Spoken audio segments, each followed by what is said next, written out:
세상은 늘 이해할 수 없는 것들로 가득했다. 알면 알수록 모르는 것만 가득하다는 사실을 알게 될 뿐이었다. 세상을 보는 해상도가 촘촘해지고 언어가 정교해질수록 내가 던지는 말이 이미 틀려먹었다는 것만 더 섬세하게 알아차리게 된다. 내 말이 틀릴 수 있다는 자각, 누군가에게는 상처가 될 수 있다는 자각, 감각하는 것과 발화되는 것이 어긋나 있다는 자각이 시작되면 말의 변비증을 앓는 시간을 건너가야 한다. 내 안에 맞는 말, 틀린 말, 옳은 말, 그른 말, 선한 말, 악한 말의 분별이 생기는데 그걸 한편으로만 눌러놓기 시작하는 것이다. 전쟁 같은 시간의 서막이다. 그 틀로 자기 자신을 눌러놓는 사람은 다시 그 흑백 논리로만 세상을 바라본다. 생각과 목소리의 자유를 얻지 못한 사람은 결과적으로 세상도 나도 제대로 품을 수 없게 된다. 그러니까 말을 내놓을 때에는 그것이 이미 틀려먹은 말이라고 생각해야 겨우 말을 할 수 있다. 누구도 상처 주지 않는 말, 조금의 흠결도 없는 말, 약간의 악도 담지 않은 말만 하려고 다짐하면 결과적으로 아무 말도 할 수 없게 된다. 자유를 잃게 된다. 나를 잃게 된다. 사실 얼마 전까지 오래 아무 말도 하지 못하고 아무 글도 쓰지 못하는 시기를 거쳐왔다. 작년 어느 하루는 한 달이 다 지나가도록 아무 목소리를 입 밖으로 내지 않고 지냈다는 걸 깨닫기도 했었다. 뒤이어 깨달은 것은 5년 동안 분노를 담은 것을 제외한 어떤 일기도 쓰지 않고 살았다는 것이었다. 지난 여름 독서 모임을 끝내며 이 모임이 안전하다 느껴졌다고 밝힌 것은 그 시간들이 나에게는 나와 세상으로 돌아오는 포용의 시간이었기 때문이었다. 어떤 선생님은 안전함이라는 표현을 다정함이라는 표현으로 받아주셨다. 나는 다시 사랑이라고 말하고 싶다. 누군가를 모르는 상태로 두는 일, 구태여 나를 설명하지 않는 일, 무지의 즐거움을 즐기는 일. 세상과 나를 사랑할 수 있는 참 손쉽고 즐거운 방법 아닌가. 철학자들이 자유와 사랑을 하나로 꿰어서 말하는 이유가 여기에 있는가 보다. 이건 내가 독서 모임 한 시즌 끝내면서 소감으로 썼었던 글이야. 내가 요즘 주변에 저 요즘 중년의 위기를 겪고 있어요 이런 말 자주 하는데, 내가 어릴 때 아버지가 딱 지금 내 나이 때쯤에 방황을 하셨던 기억이 나거든. 아, 그때 아빠가 이런 기분이셨겠구나 하는 생각이 이제서야 들어. 그거 마치 어떤 기분이냐면 망망대해에 혼자 떠 있는데 아무것도 나를 지지해주고 안정적으로 지탱해줄 것이 하나도 없는 그런 기분이야. 나 자신도 못 믿겠고 어떻게 살아야 될지 모르겠더라. 정말 잔인하게 의지할 것이 하나도 없는 거야. 세상 사람들이 하나같이 너 참 좋은 사람이야, 잘 살고 있어, 그냥 피상적으로 그런 말을 해주긴 하는데 그럴 리가 없잖아. 내가 정말 다 잘하고 있을 리가 없잖아. 너무 혼란스러운 거야. 내가 아이들을 가르치는데 내가 가르쳤던 아이들한테 나는 정말 좋은 영향을 미친 좋은 사람이었나? 내가 좋은 친구인가? 나는 좋은 딸인가? 나는 좋은 연인이었나? 별 생각이 다 들면서 내가 하는 말과 행동들이 오히려 그 사람들한테 잘못된 영향을 미친 건 아닐까? 혼란만 준 건 아닐까? 그런 생각이 들었어. 겁이 덜컥 나면서 내가 세상에 아무 영향도 미치지 않고 그냥 사라져버리고 싶다는 생각까지 들었어. 한때는 얼마나 심했냐면 내가 일을 쉬면서 집에 혼자 있는데 아무 약속도 잡지 않고 아무랑도 연락하지 않고 한 달에 한 번 정도 가족들 만나서 밥 먹는 시간을 제외하며 나 집에서 아무 목소리도 내지 않고 한 달 가까이 시간을 보낼 수가 있는 거야. 난 사실 내가 그러고 있는지도 몰랐거든. 근데 어느 날 우리 조명들이 전부 말로 조명 켜줘 라고 말하면 켜지는데, 어느 날은 내가 그 목소리를 입 밖으로 내기 싫어서 스마트폰 어플을 열어서 손으로 불을 켜고 있는 거야. 그래서 알았어. 아, 내가 목소리를 세상 밖으로 내기 싫구나. 입 밖으로 나도 확신할 수 없는 어떤 말들을 세상에 내뱉어서 내가 책임질 수 없는 어떤 방향으로 세상이 변하는 게 두렵구나. 그런 걸 알게 됐어. 그러면서 이런 고민이 이어지는 거야. 그럼 앞으로 대체 어떻게 말을 할 수 있지? 어떻게 글을 써서 세상에 내보일 수 있지? 도대체 작가라고 하는 사람들은 어떤 대단한 용기가 있어서 글을 쓰는 거지? 글을 쓰는 것뿐만이 아니라 그냥 내가 존재하는 것만으로 세상에 영향을 미칠 수 있고 세상을 움직이게 한단 말이야. 나는 어떨 때는 그 영향력이 너무 크다고 느껴진단 말이야. 무서울 정도로. 왜 성경에 태초에 말씀이 있었다고 했는지 알 것 같은 느낌까지 드는 거야. 진짜 말로 한 세상을 뚝딱 지어낼 수도 있고 말로 한 사람의 영혼을 살릴 수도 있고 죽일 수도 있고 그런 창조적인 힘이 내 안에 숨어 있는 걸 느끼는 거지. 근데 그렇게 세상에 영향을 미치게 하는 것이 정말 선한 것인지 뭔지 난 잘 모르겠는 거야. 내가 옳다고 생각했던 것들이 진짜 옳은 건가? 내가 말한 것들이 진짜 선함에서 우러나온 말들이 맞았나? 순수하게 사랑을 기반으로 행한 것들이 맞았나? 대체 무슨 말들을 세상에 그렇게 뿌리고 살았나? 나는 정말 내가 말한 대로 사는 그런 사람이 맞나? 무슨 자신감으로 사랑에 대해서 얘기하고 정의에 대해서 얘기하고 그러고 다녔나? 나 진짜 그 동굴 속에서 1년 넘는 시간을 헤맸던 것 같아.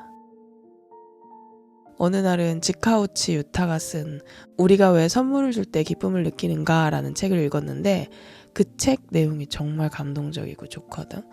근데 난 책 내용보다도 그 책 맨 끝에 가면 작가가 자신의 스승한테 요즘 이것저것 글을 써보고 있습니다. 그런데 글을 쓸수록 제가 정말 텅 비어 있다는 것만 뼈저리게 느낍니다. 라고 푸념을 했대. 그랬더니 그 스승이 이랬다는 거야. 글을 쓰면서 내가 텅 비었다고 생각하지 않는다면 그 사람이 거짓말을 하는 거야 라고 말해줬대. 나 그 구절에서 울었어. 그 구절이 좋았다고 말하면서도 울었어. 그러니까 우리가 하는 말들은 전부 누군가 이미 했던 말이고 그 말들은 그저 우리한테 전해져서 다시 우리를 통과할 뿐이라는 거야. 그러니까 글 쓰는 사람은 내가 텅 비어 있다는 자각을 한다는 건 너무 당연하다는 말이잖아. 나 그 말 때문에 안심이 됐다니까. 그래서 그 동굴 같은 날들을 전부 통과하고 나서 어느 정도 그 답도 찾아 나갈 때쯤에 스즈키 유이의 괴테는 모든 것을 말했다 이 소설을 읽게 됐어. 이 소설의 줄거리를 듣고 나서 이 책은 어쩌면 나를 위한 책일지도 모르겠다 이런 생각이 들었거든. 그래서 책 속에 보자마자 구입해서 읽기 시작했는데 진짜 정말 정신없이 읽었어. 그냥 머리로 읽은 게 아니라 내 체험이 복기되면서 읽다 보니까 이 책의 스토리가 내 몸을 통과하는 것처럼 진짜 몰입해서 읽었어.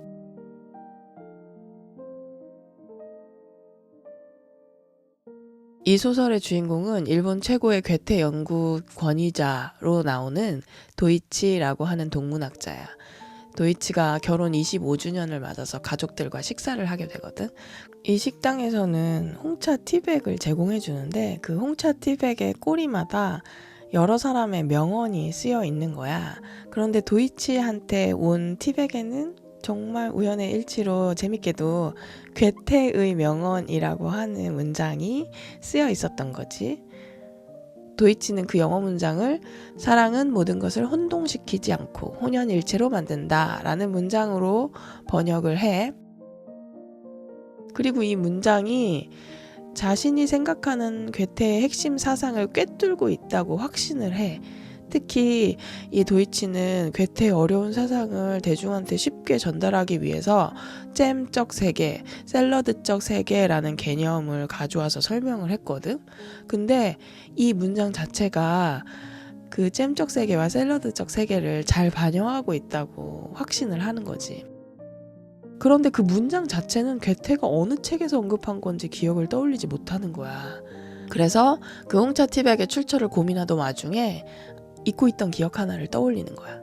뭐냐면 도이치가 젊은 시절에 독일에서 유학할 때 이웃으로 지내던 요한이라는 미술학도가 있었는데 그 요한이 독일에는 그런 농담이 있다라고 말을 꺼내면서 독일 사람은 말이야 명언을 인용할 때 그게 누구의 말인지 모르거나 실은 본인이 생각해낸 말일 때도 일단 괴테가 말하기를 이라고 덧붙여둬. 왜냐하면 괴테는 모든 것을 말했거든. 이런 농담을 던졌던 걸 떠올려. 그러면서 뭐든 테스트해보라고 하면서 이런 말장난을 하지. 괴테가 말하기를 벤츠보다 혼다. 이런 식으로 아무 문장에다가 그냥 괴테가 말하기를 앞부분에 붙이고 나면 그 문장이 그럴듯해 보인다는 거야. 그러면서 그 농담 자체도 진짜 독일이라면 누구나 아는 말인지 도이치는 확신하지 못해. 그냥 요한 같은 젊은 예술가가 자신의 특수성을 보편적 사실로 퍼뜨리는 일, 또는 그것을 그런 보편적인 일이라고 착각하는 것은 흔한 일이니까 라고 말하기도 하거든. 그 일화를 떠올리면서 도이치는 여태까지 자신이 해왔던 말에 대한 자각이 후폭풍으로 다가와. 도이치 자신도 소소한 대화 도중 자기도 모르게 괴테의 권위를 빌려 의견을 밀어붙이려 할 때가 있었다. 이렇게 말하기도 한단 말이지. 자, 봐봐. 잘 생각해봐. 괴테는 모든 것을 말했다라는 제목을 잘 보면 괴테가 모든 걸 말했다며. 그럼 이 세상의 모든 말들은 이미 괴테에 의해서 말해진 것? 사실 세상의 모든 말들은 이미 누군가에 의해서 말해진다는 말은 흔한 경구잖아.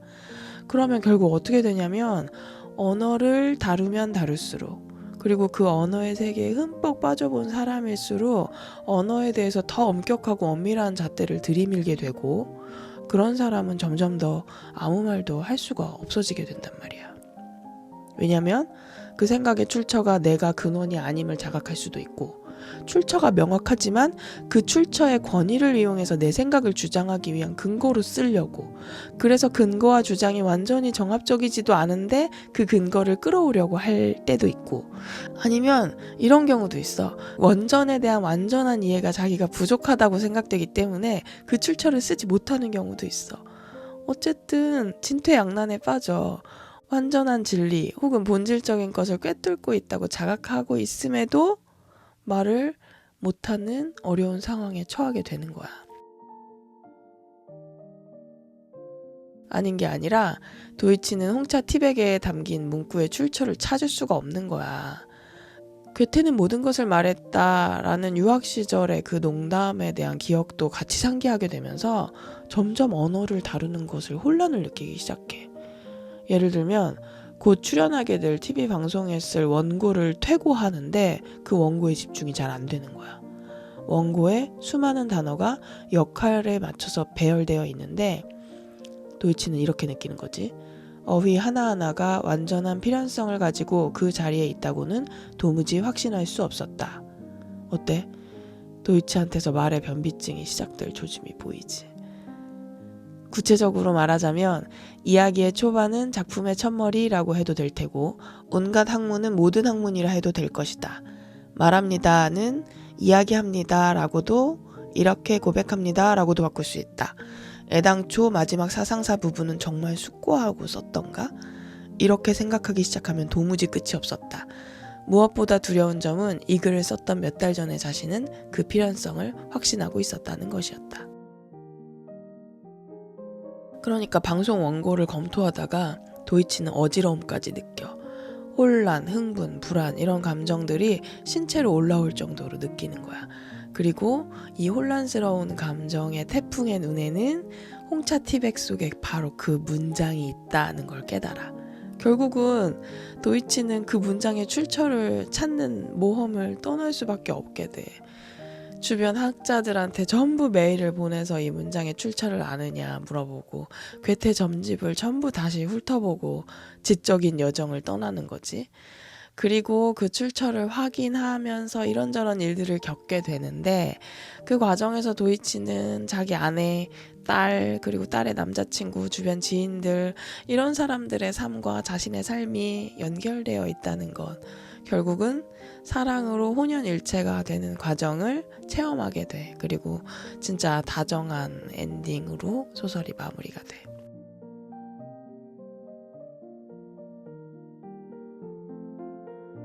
나는 특히 도이치가 결국 홍차 티백의 그 문장의 출처를 확신하지 못해서 말하는 것을 주저하는 모습이 인상적이었어. 그런데 도이치의 대척점에는 도이치의 딸이 있거든. 도이치의 딸 노리카는 출처가 정확하지 않은 말을 하는 것이 무슨 큰 죄가 되느냐, 오히려 존재하지 않았던 말을 누군가 함으로써 존재한 것이 되었으니 좋다, 이런 입장을 취하거든. 그러니까 도이치가 한쪽 편에 있다면, 도이치는 언어의 엄밀함에 갇힌 사람이라면, 노리카는 언어의 엄밀함을 넘어선 언어 너머의 본질에 자유롭게 접속하는 그런 사람이라고 생각이 되었어. 그리고 또 한 명의 인물을 더 세울 수 있거든. 바로 노리카의 할아버지이자 도이치의 장인 어른인 마나부라고 하는 사람이 등장을 해. 이 도이치의 장인 어른은 도이치의 스승이기도 했어. 그리고 마나부는 이 노리카의 자유로운 기질을 먼저 알아봐. 여기보다 앞선 장면에서 도이치랑 마나부가 노리카에 대해서 이렇게 대화하거든. 노리카는 선생님 손녀예요. 관심의 깊이와 발상의 풍부함으로는 이미 저를 앞질렀죠. 제대로 공부만 하면 학자가 될 수 있어요. 안 되어도 괜찮아. 그 애한테 학자의 언어는 거북할 게야. 도이치, 말을 찾는 건 학자의 본분이지. 구렁이 잡으러 갔다가 구렁이한테 잡아먹혀도 상관없다네. 하지만 말이야, 끝까지 불편한 도구야. 도무지 익숙해지는 법이 없거든. 난 아직도 가즈코랑 싸워. 가끔 만나는 젊은 학생의 말을 가로막을 때도 있지. 누군가 하는 말을 전혀 못 알아들어서 귀가 어두운 척하며 어물쩍 넘어가기도 하고, 그걸 대신할 도구를 도통 찾을 수가 없어서 계속 쓰고 있을 뿐이야. 결국 나한텐 기도밖에 없더라고. 즉, 지금 내가 말하는 한계를 지닌 언어를 성령께서 번역해 신께 전해주는 거야. 그렇게 함으로써 뭐가 어찌됐든 모든 게 곧 좋아지리라고 믿는 것. 어쩌면 모든 말은 어떤 형태로든 기도가 되려 한다고. 그렇게 말할 수 있을지도 몰라. 난 그렇게 생각하네. 내가 아직 자네의 선생인 셈 치고 한마디 하자면, 내 노력은 사랑 속에 있어야 하고 내 생활은 실천 속에 있어야 한다 라고 말하고 싶네. 이것만 잊지 않으면 지금으로서 문제가 없어. 이건 괴테의 말이지. 사실 언어를 다루는 사람들은 전부 이 혼란 속에서 춤추는 사람들이야. 본질을 언어로 담아내야 한다. 그러나 언어는 그 자체의 한계로 본질을 담는 순간 왜곡된다. 변형된다. 그래서 결국은 본질을 그대로 담을 수 없다. 그럼에도 불구하고 본질을 담기 위해서는 이 허술한 도구인 언어를 사용할 수밖에 없다. 이런 혼란 속에 빠져있는 것이 언어를 다루는 사람들인 거지. 심지어 이 소설의 프롤로그에 서술자 나로 나오는 도이치의 사위가 도이치의 이야기를 듣고 소설로 이 이야기를 옮기면서 이 이야기의 주제와 구조를 한시라도 놓치지 않기 위해서 노트북에 항상 보이는 위치에다가 괴테의 두 문장을 써놓거든. 근데 그 문장 중에 하나가 이거야. 우리는 느낀 것, 관찰한 것, 생각한 것, 경험한 것, 공상한 것, 이성적인 것과 가능한 한 직접적으로 일치하는 말을 찾아내려는 피할 수 없고도 날마다 새롭게 반복되는 근본적인 진지한 노력을 하고 있다. 본질과 직접적으로 일치하는 말을 찾아내려는 반복적인 노력은 글 쓰는 자의 숙명이라는 거지. 이 화두를 들고 작가들, 시인들, 철학자들이 했던 고민을 들여다보잖아? 다시 보이는 게 정말 많아. 내가 요즘 빠져있는 소설 스토너의 주인공 스토너조차 일생을 이 언어와 본질 사이에서 고민하면서 살았던 흔적이 소설 곳곳에 뿌려져 있어. 이 화두로 스토너 다시 읽으면 주제 다시 보일지도 몰라. 그리고 어쩌면 괴테는 모든 것을 말했다의 마나부도 지금 도이치가 겪고 있는 언어 안에서의 혼란, 한계에 맞부딪힌 상황, 이런 고민들을 이미 다 거쳐왔을 것 같아. 그리고 나서 그걸 조금 뛰어넘은 자리에 도달해 있다는 생각도 들었어. 왜냐면 도이치가 장인인 마나부의 논문집을 읽어보게 돼. 그리고 그 중에서도 맨 마지막에 실린 표지작이기도 한 좀 더 빛을이라고 하는 에세이를 읽는데, 그 글에서 장인이 출처가 불명확할 수 있는 문구들을 가지고 와서 결론을 단정적으로 내리고 있는 글을 보게 된 거야. 그리고 도이치는 이렇게 생각해. 도이치로서는 역시 선생님도 나이를 먹었구나 라는 생각을 하지 않을 수 없었다. 적어도 10년 전의 마나부였다면 절대 이런 느낌만으로 쓴 글을 길게 늘어놓지는 않았을 것이다. 그러니까 그 글이 과거 만화부가 썼던 여러 논거를 막 화려하게 연발하는, 그래서 독자를 현혹시키는 글에 비하면 단편적이고 느낌에 근거한, 근거가 부족한 글이라고 생각을 한 거지. 근데 재밌는 건 할아버지의 논문집을 읽어본 노리카는 굉장히 극찬을 해. 그리고 특히 어떤 글은 할아버지의 최고 걸작 아닐까 이런 평을 내려. 어떻게 보면 극과 극은 통한다고, 출처가 명확한 말, 근거가 충분한 말만 해야 한다는 생각에 갇혀있는 도이치는 이 세 인물들 중에서 가운데에 위치해 있는 거야.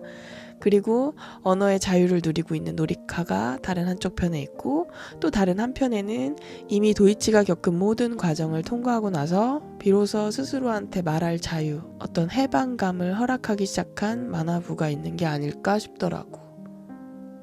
그리고 이 리뷰에서는 언급하지 않겠지만 내가 아직 이 인물을 도대체 어떻게 봐야 될지 결론을 못 내린 인물도 한 명 있거든. 정말 아주 괴이한 일을 저지르고 많은 인물이 등장을 하는데, 이 책을 읽으면서 각각의 인물을 내가 어떻게 바라보고 있는지, 나는 또 왜 그런 생각을 하는지 생각해 보는 것도 재밌는 독서가 될 것 같아.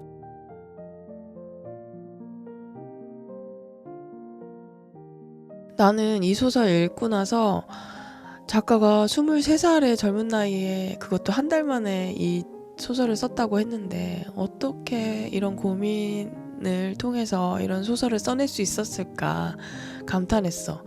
그리고 나서 작가에 대해서 찾아봤지. 일본에 2011년 3월에 대지진이 발생했었잖아. 작가는 10살, 초등학교 3학년이었대. 그 대지진이 쓰나미를 일으키고 후쿠시마 원전 사고로 이어지고 사망 실종자가 2만 명이나 되는 아주 큰 재난이었는데, 당시에 작가가 느꼈던 상황에 대해서 이런 인터뷰를 했어. 지진이 제 안에서 정말 너무 컸어요. 언론이나 정치인, 연구자 같은 전문가들 말에 대한 신뢰도가 점점 희미해지는 걸 경험했죠. 어른들 말하는 게 모두 달랐어요. 학교에서도 아이들은 자기들 부모님 의견 따라 싸우기도 했죠. 말이라는 것에 대한 회의나 불신이 어렸을 때 강하게 있었던 데다, 그럼에도 올바른 말이란 무엇일까, 무엇을 믿어야 하나 생각하는 계기가 되었습니다. 후쿠시마는 너무 큰 경험이었어요. 그러니까 인간의 힘으로 통제할 수 없는 재난 앞에서 인간이 말로 쌓아 올린 혼란들이 사람들을 혼동시키고 그것이 더 큰 재난으로 치닫는 모습을 목격한 거야. 그리고 말에 대한 회의, 불신 이런 게 강해진 거지. 올바른 게 뭘까? 무엇을 믿어야 할까? 그 치열한 고민 끝에 이 소설을 내놓은 게 아닐까 생각이 들었어.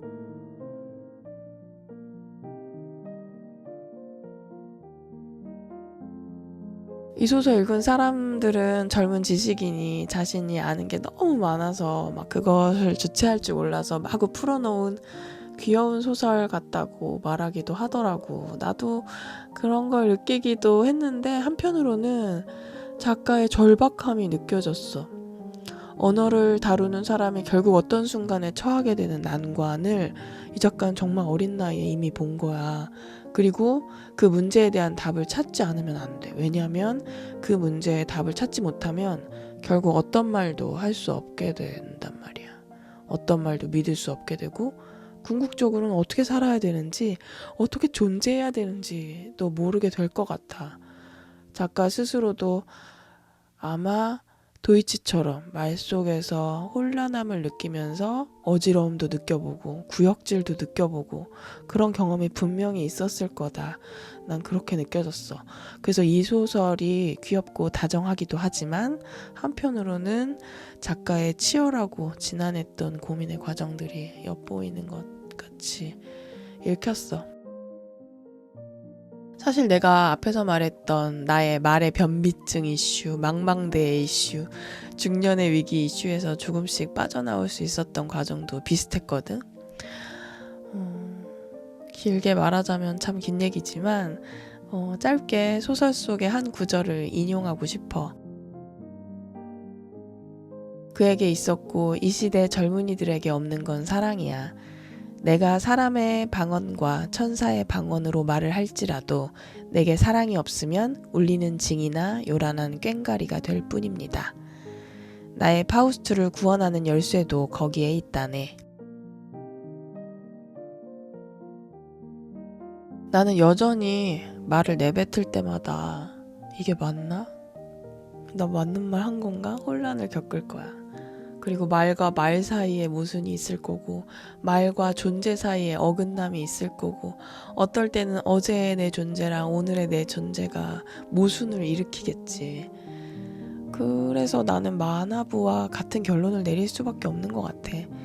지금 내가 말하는 한계를 지닌 언어를 성령께서 번역해 신께 전달해 주기를. 내가 개떡같이 말해도 찰떡같이 이 세상이 알아봐 주기를 내 말을 사랑으로 들어주시리라 기도하는 수밖에 없지. 최선을 다해서 사랑을 담아 말하려고 노력할 뿐이야. 그래서 마나부가 도이치한테 이런 충고를 건네잖아.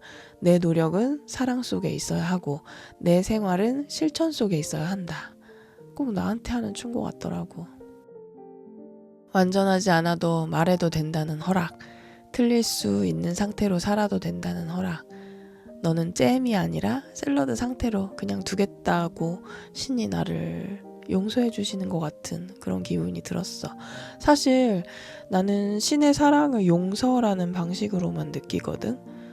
왜냐면 나는 내 속을 너무 잘 아는 거야. 내 안에는 너무나 내가 잘 알고 있는 끔찍한 생각들과 죄들이 있는데 신은 전지전능하다는데도 나를 벌하지 않아. 당장 벌할 수 있을 텐데도 나를 그냥 샐러드 상태로 내버려둬. 너의 모습 그대로 그저 그 모습 그대로 있으라는 그 무한한 용서. 그게 나한테는 신이 나를 사랑하고 있다는 유일한 증거거든. 그리고 나의 망망대해 이슈, 내 중년의 위기를 해결할 또 다른 답은 에필로그에서 도이치의 사위가 항상 보이는 곳에 붙여둔 괴테의 두 문장 중에 남은 하나, 거기서 찾을 수 있었어. 자연계에서는 색채의 전체성을 구현하는 보편적 현상을 결코 볼 수 없다. 완벽한 아름다움으로 가득한 그 현상을 보여주는 것은 실험이다. 그러나 그 완전한 색채의 현상이 둥근 고리 모양을 이루고 있음을 이해하려면 직접 종이 안료에 칠해보는 것이 가장 좋다. 아무리 아름다운 색도 칠해지지 않으면 색이 될 수 없다? 이런 걸까? 머릿속에 완벽한 문장을 품고 있는 것보다 서툴게나마 진실을 전해보려고 노력하는 것이 더 낫다? 이런 말일까? 난 사실 지금 이 말들을 하면서도 내가 지금 맞는 말 하는 거야? 더 설명해야 되나? 아니면 너무 설명했나? 혼란스러워. 그래서 기도하는 수밖에 없지. 내가 개떡같이 말해도 그대가 찰떡같이 알아들어 주기를. 그리고 이 말들이 이 말을 듣는 당신과 나를 혼동시키지 않고 혼연일체를 만들어 주기를 바라면서 오늘도 재밌었다면 다음에 또 들으러 와줘.